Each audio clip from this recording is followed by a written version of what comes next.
my babies, it's Auntie Trice here with another video for you. If you have not done so, please head on over to all of my social media platforms and follow me on there. They are going to be listed in the description box underneath this here video. Please click the like button on your way in here, and don't be afraid to subscribe to Auntie's channel today because it costs $0 to subscribe to Auntie's channel. So why haven't you done so, my babies? You know, if you subscribe to Auntie's channel and hit that notification bell, you can get a ding when I do my thing, and you won't be the last one to know what Auntie is talking about when she's talking about it. So go ahead and do that, my babies. I'm waiting on you. I got my handy dandy blunt, ooh, and my phone, and it's time for us to get into the tea for today. So let's talk Cam Newton, my babies. I'm so sorry about that, my babies. I had to wait for the ambulance to pass, but now it's time for us to get it in. Let's talk about it. So y'all have seen the viral video of Cam Newton fighting them little boys. If you have not, then I can't show it to you on my platform here on YouTube because YouTube will strike me down for inciting violence. So I'm not gonna do it. But what I can play y'all is Cam's perspective of how things went at that fight, you know what I'm saying, during that fight. And then I'm going to come back for the rest of my commentary. Just watch. Oh, Peg. Not roll. I scrambled, and I should have just stayed in the pocket, bro. You feel me? But this is what I really want the narrative to be. To every single high school player, to every single person of influence, to every single athlete, use my situation as a way to understand that in one moment, in one decision, your life can change, just like that. And I let my emotions get the best of me, and it should not have been called for. Mm-hmm. Simple. And with that, I apologize to anybody affected. That's Steph, that's TJ, that's their organization, that's C1N, my organization, that's my players, my parents, my staff members. And when you really debrief from days after, it really puts things into perspective. And I tell you this, my president of my program, Kendall Ogle, person who I have high regards for, he called me, and even though he was empathetic to understanding where I was coming from, he simply said, Cam, that cannot happen. You mean too much to too many people. Too many people are betting on you to keep their lights on. Mm-hmm. And when he said that,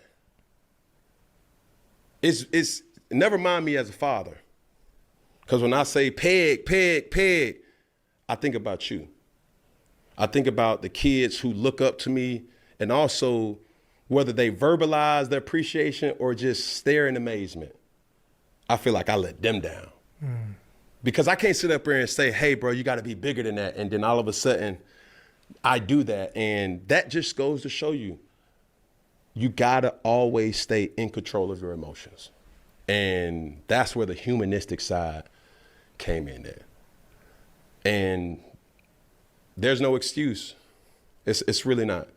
Because it could have been a melee. More violence could have stemmed from that. Yeah, anything.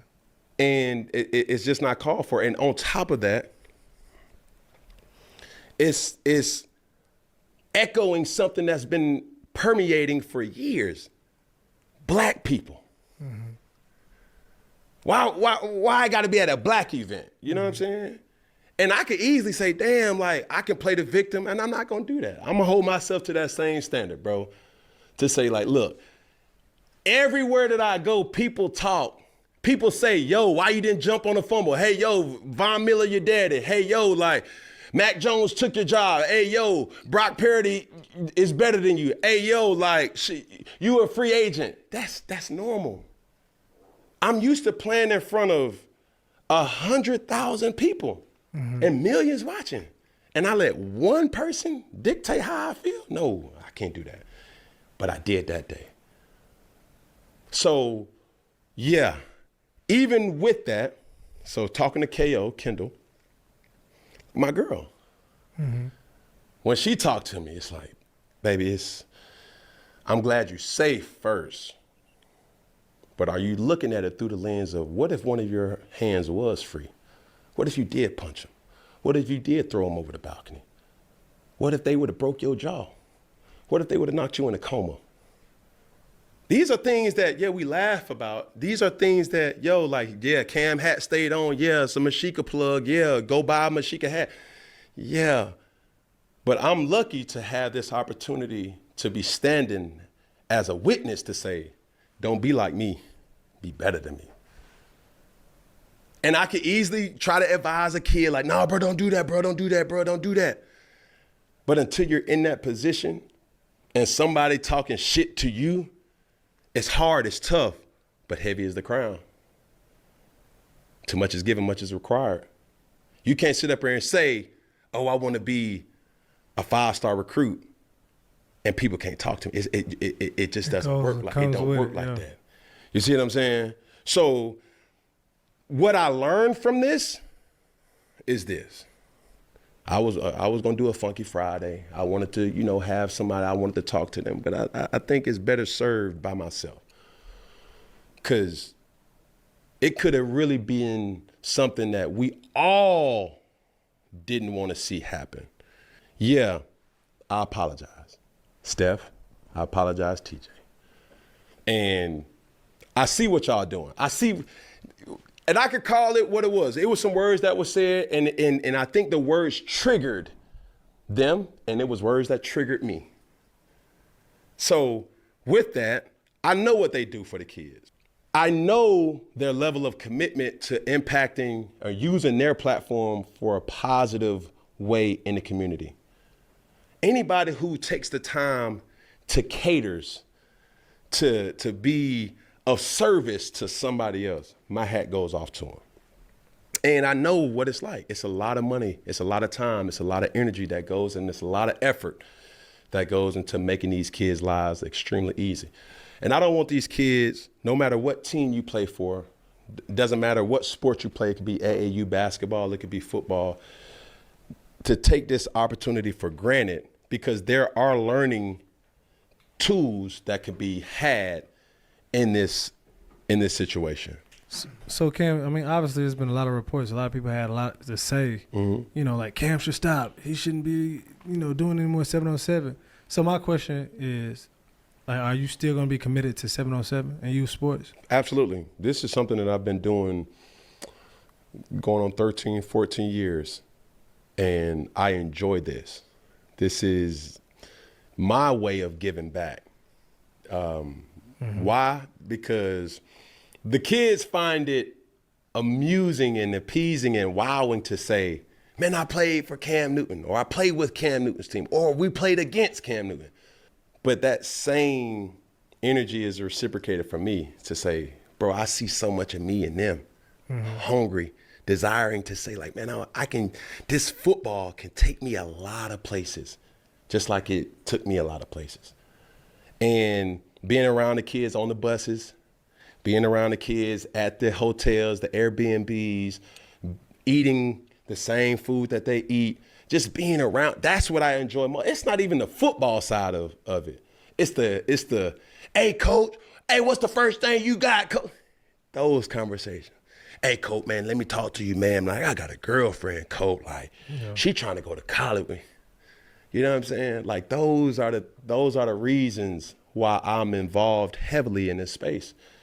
Because, like I always tell kids, if you no longer can play this game, make it be because of the Cam Newton way. Mm-hmm. Somebody think that I cannot play at the level that it's subjective. Yeah.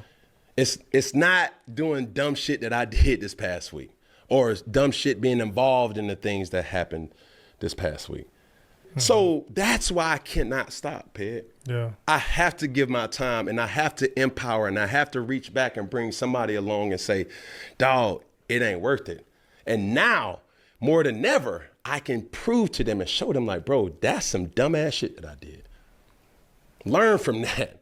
You see all that shit cool. Y'all see me fighting off people. That's not what I want y'all to dwell on. What I want you to dwell on is if he sucker punched me and knocked me in a coma, my football career is over. If somebody grabbed a pistol out of self-defense, nah, bro, he's 6'5", bro, I can't go toe-to-toe with that. Man, it's over with. Yeah. A simple, rational decision of saying like, nah, bro, he disrespecting me, bro. You can't play that. It don't matter if you was a 5-star recruit. It didn't matter if you had a scholarship to Georgia. It didn't matter if you had a scholarship to Auburn. That don't matter no more. You're going to jail or you're going underneath the ground. Yeah. So I have to use my story to empower the next generation. And that's all I want to do. I want to use what I've been through as information to change the narrative. Because to be honest with you, and I know I'm long-winded, but I have to say this.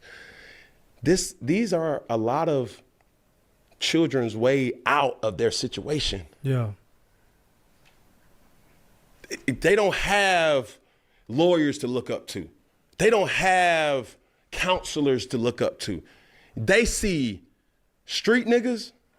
They see people who are rapping, and they see athletes as people that they look up to. And from an athlete, I'm going to tell them, bro, listen, stay focused. Eat, sleep, perfect your craft of whatever you want to do. You can't do both. I never seen Lil Wayne on the football field. I never seen 2 Chainz in the back. Like, they had to commit to something and commit to it and do not get distracted, because the distractions are out there. And it's not the ones that you see, it's the ones that you don't see. And nobody sees a bad opportunity coming, they just see it going. It could have went so many different ways. And I'm not about to sit up there and stand like, bruh, my fault wasn't it? Like, no, that shit ain't cool, bro. That shit ain't cool. I know them personally, and they know me. I don't think they've seen that side of me ever. Yeah. I don't think a lot of people ever did. And that's what I'm so disappointed in myself, because you should never see that side. That was 4th and 1 Cam, where it was forgiven. Like, that's where it's a time and a place for everything. That was Boogie, that wasn't Cam. Yeah, that wasn't that. Yeah. And I'm not about to sit up there and say standing on business. Like, nah, bro. Like, I see it now, and my heart goes out to everybody who played a role and supported me through and through. But we got to be better, and it starts with me. My heart goes out to my family. My heart goes out to everybody. I can't apologize. I don't apologize enough. I just know, bro, my heart is still in a place to still give, and not give to be seen, give to have the impact. Because how I get fulfilled in it is when somebody comes to me that's in the league, out of the league, have a family now. I wouldn't be in this position if it weren't for Cam Newton and the C1 organization. Bro, you was my father figure. You was my big brother. You was the dude that I looked up to. I seen how you came to practice, and I seen you proved to me that I didn't need to sell drugs to get a Urus. You proved to me like I didn't need to rob nobody to get a Wraith. I seen all that. Like, Coach, you empowered me. And that's all I want to keep doing, is to empowering the next generation. And really not to even bring, like, we need more people involved. You feel me? So, yeah, Peg. Well, keep empowering, bud. So I do like Cam's response. I'm just going to be honest with y'all. I like Cam's response. It was very mature of him to come out and apologize and say, pretty much it was a lot of egos bruised. And that's all that happened. Words were exchanged, egos got bruised, and the fight broke out.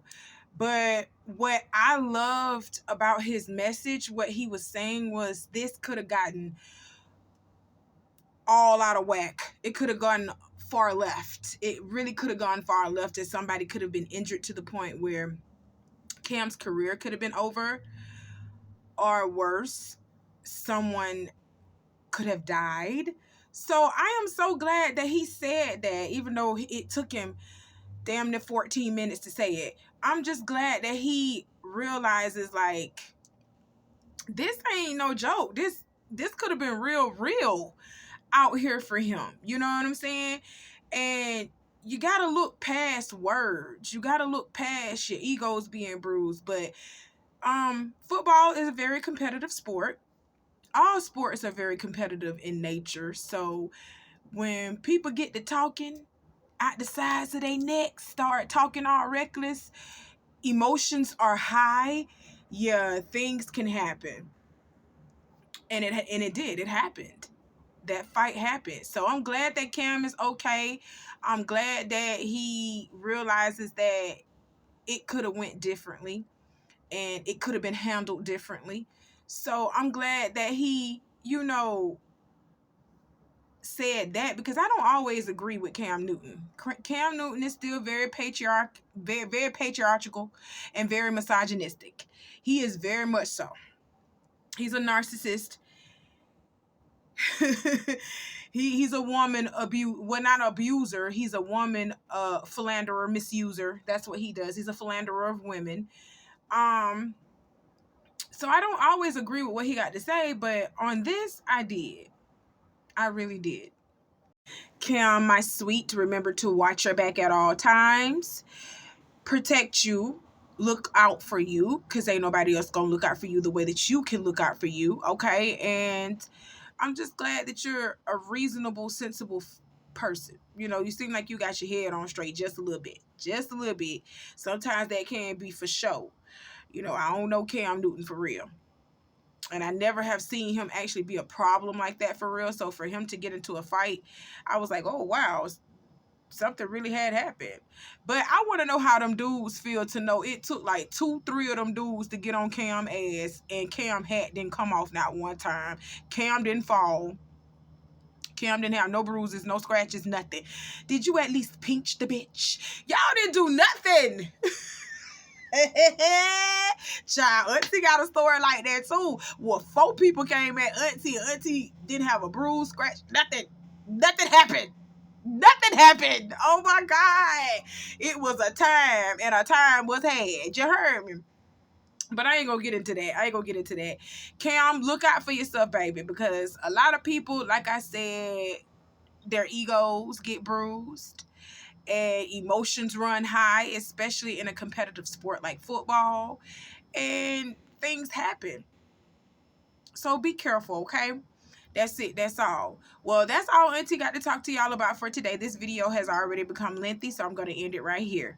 I love you guys. Y'all be safe. Y'all do what Auntie told you to do in the beginning of this video, because I'm not going to repeat myself, my babies. I drink and I smoke a little too much. I love y'all. I'll talk to you soon. Bye.